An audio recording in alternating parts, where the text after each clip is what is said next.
District sanitaire mo Kanel e gardugol Ababacar Fall be jubbinino nyalawmo pottital ngal don pottital non be panditi hen ko noddude dendangal ICP ji tawetede département de Kanel hani e janginobe tawetebe do e département de Kanel ngal don pottital non wonno faandare nde ko hirjinde yimbebe e famminde din don ICP ji kamni e ben don janginobe so Allahu lamdo jebi campagne ene jogori wadde on don campagne non jogori fuddare ko nyande 3 lewru juin ha nyande 7 lewru juin 2024 e dendagal région de Matam fo no fotiri on don campagne non ko ngam habade rafi bietedo buubri o caggal nde harallebe cellal mbadi witto mumen ƴeewi tawi on don rafi mo heddi e nder yimbe be ha odo nyalon hande mo kalaten eden gandi hitande fo be mbada campagne baaduni e be keewi somde hen e safrude rafiji kewdi hikko non ministère de la santé de l'action sociale e wallidibe mum kam e district sanitaire mo Kanel mbo Matam mbo Raneru mo Cilon e pelliti non ko wadde mobodiral gotal e nder région de Matam fof be mbada gondon nebbiso kadi dindon safaruji be mbaaw tottudum yimbe ko dum woni sababu hikka be cubi tan ko rafi beetedo buubri o dum don kadi ko ni yaari be cubi ko jaaro duubi joyi ha yotti duubi sappo e nayi ko beedo de woni be dokkata ledde taw ko ledde beetedo buubri bimi buubri ko rafi bondo ko mangal nyabbuuli buubri no wofdina buubri ne adda keeci musoyi buubri ne adda gite gumoje buubri ne adda bandu jakkoru buubri ne adda bandu tajoru buubri ko mangal nyabbuuli dum woni sababu haralebe cellal be hikka be cubi tan ko buubri Diaogo TV e équipe mum tawtoranomo on don batu do e district sanitaire mo Kanel. Mohamed Bassirou Diop, inspecteur de l'éducation et de la formation du département de Kanel. Monsieur l'inspecteur, quel est le but de votre présence ici au district sanitaire de Kanel? Voilà, aujourd'hui nous étions avec les acteurs de la santé, notamment les médecins chefs de district, les ICP, tous les autres acteurs de la santé, pour préparer la campagne de distribution de masse des médicaments. Donc c'est la première phase de cette année, qui se déroule du 3 au 7 juin pour cette année. Donc vous êtes là pour la distribution et quel est le rôle qu'on a demandé pour l'instruction ou bien l'éducation?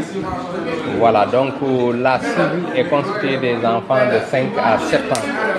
Et ces enfants, pour la majorité, sont dans les écoles élémentaires et dans les collèges et dans les daara. Donc là, il s'agira pour les enseignants de participer à l'activité, notamment en participant d'abord à une activité de mise à niveau avec les ICP pour ensuite d'abord dérouler une leçon de vie sur les maladies tropicales négligées qui font l'objet de cette campagne. Ensuite, après ça, cette leçon de vie, il s'agira d'administrer les médicaments aux enfants pour leur permettre d'être véritablement prévenus. Donc, ils attendent vraiment votre participation avec la collaboration des enseignants pour mieux vulgariser ou bien faire comprendre la situation? C'est une collaboration entre le ministère de la Santé et le ministère de l'Éducation nationale. Donc nous sommes les couloirs de transmission et il s'agira aux enseignants de participer effectivement, comme on a l'habitude de le faire, aux campagnes de distribution de ces médicaments-là. Donc nous aurons la main à la pâte pour que ces enfants, qui la cible concernée soit toute la cible soit prise en charge et donc que les médicaments soient administrés pour évidemment préserver la santé de ces enfants-là. Merci monsieur l'inspecteur. Et quel est vraiment l'appel que vous avez envers les enfants, les parents d'élèves? Moi je voudrais surtout sensibiliser les parents d'élèves pour leur dire que cette campagne c'est pour l'intérêt, pour la santé de leurs enfants. Donc il n'y a pas autre chose derrière. Donc qu'ils soient sensibilisés, conscients que l'État cherche à améliorer la santé des enfants dans les zones endémiques où prévalent les maladies tropicales négligées. Donc il y a lieu que chaque enfant autorise son enfant à prendre ses médicaments pour son bien-être. Et là, je pense que les enseignants ont également leur rôle à jouer en sensibilisant également les parents et les enfants à venir après avoir mangé, parce que les médicaments se prennent évidemment après avoir mangé. Et votre dernier mot? Voilà, en tout cas, dire à tous les enseignants de mettre la main à la pâte pour la réussite véritablement du programme de distribution. Hande min ngari ɗo pour affaire orientation banggue hokkugol podde sukaɓe woni campagne DMM duuɓi 5 ha duuɓi 14 sukaɓe janggoɓe école wonɓe daaraji e wonɓe galleji kamɓe foof foti hokkede podde ɗe ɗum no koye communication communication noon min pawe dow wonɓe communication banggue radio Horko Ƴeere woni Mamadou Korra en Abbas Niang en e relais ji wonɓe Polel ɓe e guure saraji ɗi fuɗɗot ko le 3 woni altine 3 gasat ko le 7 juin inchallahu rabbi eyyi mbiɗa ñaagui ki yummiraɓe yoɓe mballu men yummiraɓe e babiraɓe parents d'élèves uji ɗi yoɓe gandu ɗum ɗo ko nafoore mum ko pour cellal sukaɓe kadi cukalel so sellani o wawa janggude par ce que hakkille makko wonta hen kadi ko podɗe wadɓe fayida pour affaire ɓuuɓiri eyyi ɓuuɓiri moƴƴani neɗɗo par ce que wawi addandemo rafiji goɗɗi mi ñaaguiɓe tan yoɓe mballu min e sukaɓe yoɓe mbawi salade par ce que saaha ko ɗum woni caɗele nde yimɓeɓe salot ƴettu podde ɗe ɓe mbiyat ko podde ɗe moƴƴani minen komin yummiraɓe komin jinnaɓe mi sikki so neɗɗo woni jinnaɗo hokkata cukalel ko boni eyyi min mbawi uddide e nder dispensaire hoore mum min nodda toon wonɓe saraji dispensaire ɗe min mbawi yaade galle Jomburo walla hedde Jeere min mbaɗa toon point de distribution min jaaha kadi guureji par ce que won amoji il faut ma jaaha toon hedde gurel Camma en Ñuule en Salamatu en ɓen ma jaahe haɗi mako yerde podde ɗe o foti ñamde par ce que so heeɗi so ƴetti podde ɗe ɗum addat caɗele saaha jomum ne tuuta walla reedu makko ne doga walla reedu ne muusa walla o yiila so cukalel ƴetti podde Polel Diawɓe o yeehi Walel o yiiɗi hokkede toon podde o wi mi ƴetti Polel Diawɓe gondo responsable Walel wawi noddude o namda est ce que on hokki cukalel tel podde walla yummiraɗo so yaade makko min gongdina ko yummiraɗo haali ko par ce que koye kongi parent ɗi hen min nangata di nuyu autorité yëpp en commençant par le préfet en commençant son équipe préfectorale aussi le district à travers le médecin chef et l'équipe 4 ñi nga xamante ne ñoo koy gunge ci liggéey bi ak toutes les personnels du district sanitaire de Kanel ñoom ñëpp maa leen di nuyu di leen gërëm di leen sant. waaw dafa mel ni da ngeen daje fi lu tax ngeen daje fi. waaw tey dañu fi daje woon tey pour benn journée d'orientation. journée d'orientation boo xamante ne tey ñun ñoo ko sëkkoo ñu nag enseignants yi. ñu nag IEF particulièrement seen inspecteurs yi ak seen enseignants yu fi ñëw tey ak toutes les équipes du district toutes les charges les JCP ñoo fi daje woon tey pour préparer benn campagne de distribution de masse concernant le praziquantel muy feebar bu nga xamante ne tey muy garab bu nga xamante ne tey muy xeex lépp luy wàllu bilharziose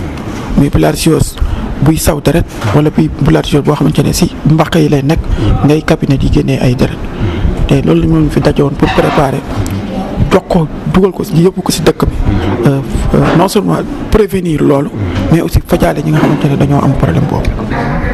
formation ke a sikkiɗo praziquantel ngani mani iga yittu huncukuɓe no kinni élève no kuya aɗo lemnu kuɓe ga daranga aɗa joppa sino karagi ma sino tammiɗo nakato kure mu i jaran manni yittu kuga humɓe jarana ina ke ñahilli bilharziose ni mani pour soni ko goga katona famnumo komɓe lemnu ku nday tanjini nanti nday busini hore gañini busini kuy walla nuko awa nukono kutu kada bar ido nukono kutun tahadina meya hore gañini busini kuya yittu kuna ke ngatti a jarani na watte ke xilli bilharziose ke wureni mani kubenu ga busin tanjini bon hande man kin kagumu ku ado yaharu kuy be ga kare karno hom o wa saranu ku suñagana ado parent d'élève nuku do maître nuku xaram mo nuku o suñagana go de mana campagne ke ga réussir na mo xombe lem nuku ga katuna yitte ke wuttu mo xombe ana anti tampindin watte kenti anti watte ken takiñe ni campagne ke joppene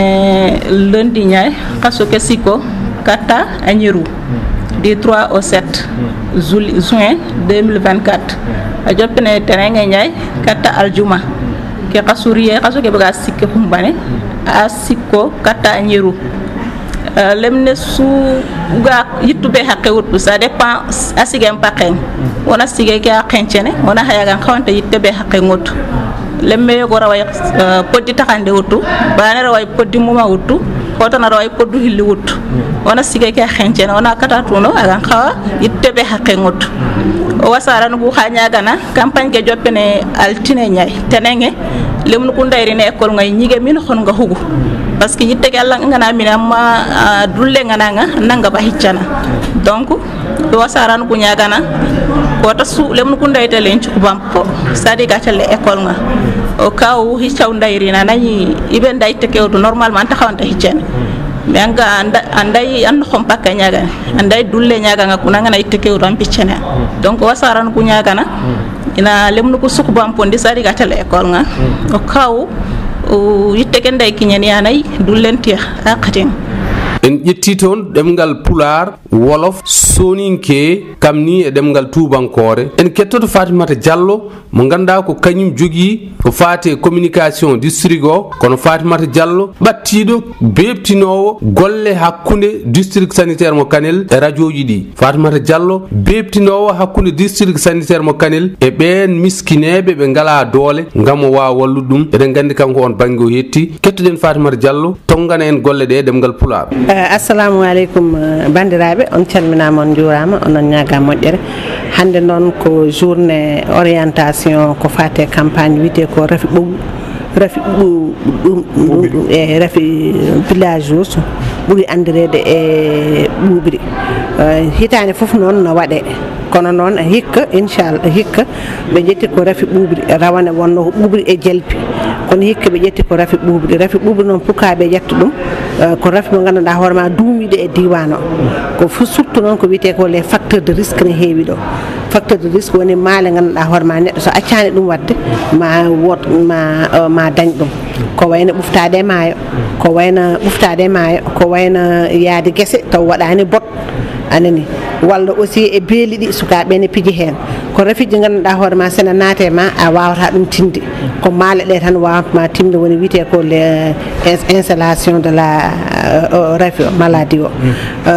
ɓuuɓiri noon ɓuuri andirede ko gueɗe ɗiɗi soit neɗɗo sofata ƴiƴam soit neɗɗo aussi yaaha dow wuuro taw ko dow wuuro ndu no waɗi ƴiƴam ɗum ɗo noon aussi ko rafiji ganduɗa hoorema ne tardina sukaɓe ɓe surtout sukaɓe men hande sen ƴeewi kamɓe ɓuuri faɗɗude e oɗo rafi ɗum noon wadde ko ministère de la santé et de l'action sociale wondude e collaboration direction régionale et les districts e poste uji ɗi e kala sérigne daara woni sernaɓe daara ɓe woni aussi jangguinoɓe école arabe ɓe woni jangguinoɓe école privé ɓen foof e jiknaɓe ɓe e population ɓen fof no nodda e notango ganduɗa hoorema pour ɓe mbawa wadde sauvé oɗo ko wiyete ko rafi o pourquoi noon enen mbaɗa campagne o par ce que en ƴeewi e nder enquête aji ɗi ko rafi o maale ɗe waɗata ko ɓuuri ko hewde on jii ɗum ɗo joni ko complication goji ɗi goni ɗo ay oɗo ko ganduɗa hoorema jomum yiyani ɗum law to ala maale jertinoje koma jooɗo ha wayna tan ni hen ko wayno ici joom sukaɓe joom deedi mawɗi ɗi ko wiyete ko cancer de la vessie ɗum aussi ko yahata ha ɓuuɓiri ndi ha wofne nde ñawa totta ɗum ko wiyete ko cancer de la vessie ɗum ɗon rafi ɓuuɓiri na waɗa ɗum en jii aussi e nder complication ɗine adda gumnam yaade yimɓe ganduɗa hoorema no guma ɗum ɗon foof aussi e jalbi jaltoɗe e sukaɓe ne haɗa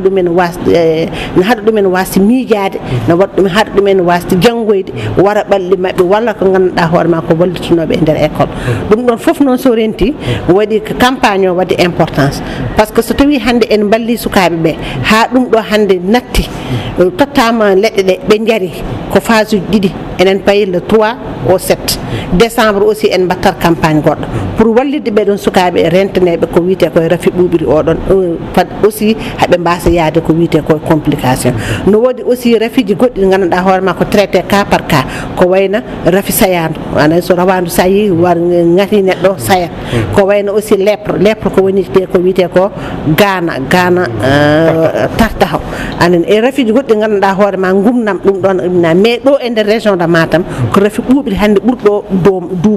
duumnaade rafi ɓuuɓri noon ko waɗata ko conséquence e sukaaɓe ne keewi caggal enquête aji ɗi waɗaade ɗum noon wadde ɓe nodda e keewal no ɓe mballirto dottoreeɓe no mballirto relais ji ɗi no ɓe mballirto kamɓe aussi seernaaɓe ɓe haa ɓe mbaawa heɓde sukaaɓe ɓe yatteɓe duuɓi 5 haa fayi duuɓi 14 campagne o no fuɗɗito ko ñande altine ñande tati fayi ñande jeeɗiɗi e lewru faandu nduɗon gonɗen inchallahu rabbi caggal nde kettiɗon ɓeeɗo yimɓe sertuɓe ummiɓe nokkuji certuɗi ɗo e nder diwan mo Matam ha tengti noon e falde Kanel joni en kettoto médecin chef district sanitaire mo Kanel Ababacar Fall o ari laɓɓitinde ha yimɓeɓe ɓuura famde holko wonno sababu pottital mabɓe hannde ɗo e district sanitaire mo Kanel e micro Diawogo TV di vraiment rafetlu seen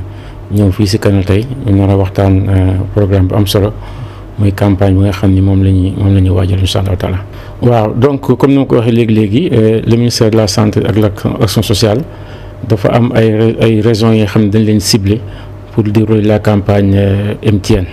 mooy les maladies tropicales négligées.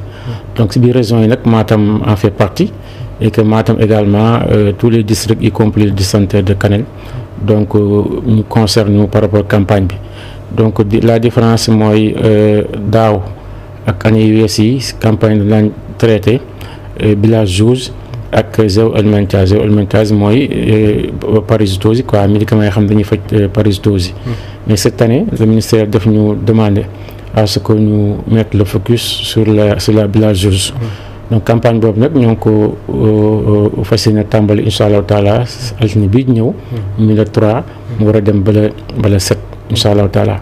donc tey da ngay ñëw fekk ñu amoon une activité d'orientation des infirmiers de poste ak les sages-femmes comme ni nga ko baaxee defee chaque fois bu ñuy tàmbali campagne dañuy woo tous les acteurs que muy la presse que muy les prestataires ñëpp ñu mën a harmoniser mën a partager les informations donc ñoom aussi au retour bu ñu demee dañuy woo acteurs communautaires yi ak enseignants yi xam ñoo leen jàppale pour que vraiment ñu mën a démarrer campagne bi am yaakaar ne rek d'ici les 5 à 6 jours l'objectif de la campagne sera atteint incha allah. waaw garab bi mu ngi tudd praziquantel donc praziquantel day permettre day aar xale yi par rapport ak la bilharziose xam nga ku ne xam nañu bilharziose dafa bëri ay conséquences yu muy def si xale yi donc am na ñi nga xam ni tey am nañu problème insuffisance rénale te xëy na bilharziose moo leen ko jox am na ñi nga xam ne am nañ problème mu res muy foie bilharziose moo leen ko jox am na ñi nga xam ne am nañ problème cancer du vessie bilharziose moo leen ko jox donc pour dire que dafa nekk feer bu nga xam ni dafa lu tubaab bi naan problème de santé publique dafa nekk problème de santé publique surtout suñu zone ñi nga xam ni dañu am population yi xam ni dañuy utiliser fleuve bi te ku ne xam ni fleuve bi souvent aussi day joxe mën na constituer également luy favoriser également le partage de ces maladies quoi. waaw donc lu muy ñaan ci parents yi d'abord par rapport distribution bi c'est différents canaux am na canal yu bëri ñuy utiliser am na lu ñuy woowee canal scolaire maanaam enseignants yi ñoom ñoo leen dañ leen tàggat ñu mun ñu jàppale ci administration bi au niveau de chaque classe enseignant bi moom mooy jël taayu xale bi bu fekkee xale bi dafa il est éligible mu mën ko administrer foofu loolu boobu mooy canal scolaire bi. am beneen canal bi nga xam ni canal communautaire la donc ay acteurs communautaires yu ñu identifié former leen ñoom dañuy dem au niveau communautaire dem ci concession yi dugg donc xool ndax am na xale yi nga xam ne âge nañ 5 à 14 ans mu mën a jël seen taille mun leen administrer donc lu ñuy ñaan waajur yi vraiment ñu yaatal ubbi leen buntu ñi nga xam dañ fa war a ñëw pour que vraiment ñu xam ni li xale yi def ci lu acteur communautaire yi def yi du dara lu dul aar suñu njaboot aar suñu doom par rapport ak feebar boobu nga xam ni peut-être bu leen dalee à la longue mun na créer doon complications yi nga xam ni ça pourrait être très mortel parce que feebar moom ñëpp a ko war a combattre comme muy agent de santé bi comme muy les autorités en commençant par les autorités administratives comme muy également les autorités qui sont au niveau local les maires les présidents conseil départemental ci avis actuellement inspection ñoom ñëpp ñëw nañ assister à la formation pour dire que am na collaboration ba nga xam ne bu ñu ko amul rek pour ñu atteindre suñu cible day bëri day xaw a difficile parce que soo xoolee la cible yu bëri ñoo ngi si école yi 5-14 ans ku ne xam ne ni souvent ba nga fekk si école primaire yi wala nga dem fekk leen si collège yi surtout ay 6e ak 5e waaw moo sax vraiment c'est une campagne moo xam ni donc on demande la collaboration et sollicite ñëpp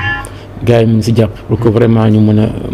a atteindre suñu objectif. Allah jaarama on jaarama uddi yewtere nde ko médecin chef district sanitaire mo Kanel monsieur Fall ɗum noon Allah jaarama on jaarama bandiraɓe yeeɓiyankoɓe Diawogo TV jokki hebde Diawogo TV ñokkon wadde abonné.